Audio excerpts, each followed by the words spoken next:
Hello అండి, అందరికీ నమస్తే ఫ్రెండ్స్. ఇవ్వండి నా యాక్టివ్ 125 టైర్లు ఓడదీశాను. బండి కొని ఒక 3 నెలలు అవుతుంది. ఓడదీశాను టైర్లు. ఇదిగోండి, ఇప్పుడు మనం పెయింట్ వేస్తున్నాం అన్నమాట. ఇదంతా వైట్ పెయింట్ మనం వేసిందే. పెయింట్ ఈ వైట్ పెయింట్ అంతా మనం వేసాం. ఇదిగోండి, ఇక్కడ వైట్ పెయింట్ ఇక్కడ కలిపాం. దీంట్లో ఏం చేసామంటే లైట్గా పెయింట్ వేసుకుని, ఇది ఒరిజినల్ షిన్లాక్ టెన్నర్. ఒక 3-4 చుక్కలు కొంచెం పెయింట్ మందం బాగా చెక్కబడిపోయినప్పుడల్లా 2-3 చుక్కలు వేయాలి, ఎక్కువే కొడతాయి. ఇంట్లో వేసి చక్కగా చిన్న కలం బ్రష్ చిన్నది తీసుకుని చక్కగా మనం ఇలా వేయాలన్నమాట.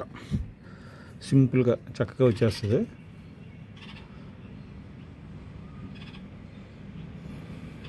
ఇలాగా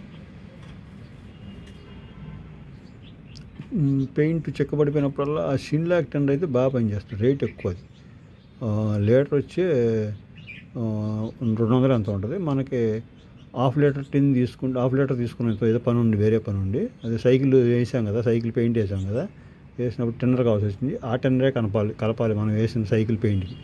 వేరే టెన్నర్ ఉంటుంది, కలిపామంటే పొంగిపోయి మొత్తం అంతా బొబ్బల కింద వచ్చేస్తుంది అన్నమాట. అందుకనే మనం ఇప్పుడు ఇది వాడవలసింది కూడా ఈ షిన్లాక్ సంబంధించిన టెన్నరే. 2-3 చుక్కలు ఎక్కువే కూడదు, వేస్తే చక్కగా ఇవి వచ్చేస్తాం నీట్గా. మనం చిన్న కలం బ్రష్ తీసుకుని ఈ గాళ్ళు ఎందుకు వద్దండి, ఇక్కడ వేరే పెయింట్ వేద్దాం ఉద్దేశంతో, ఏ రెడ్ కానీ ఎల్లో కానీ వేద్దామని పెట్టా. ఇదండి, ఇలా చక్కగా నీట్గా మనం వేసుకోవచ్చు. టైర్లో కూడా తీసేసి దగ్గర పెట్టుకుని చక్కగా పెయింట్, వైట్ పెయింట్ తీసుకుని, ఏ పెయింట్ అయితే కావాలంటే ఆ పెయింట్ వేసుకుంటాం. వైట్ పెయింట్ అనే కాదు, మన ఇష్టం అది.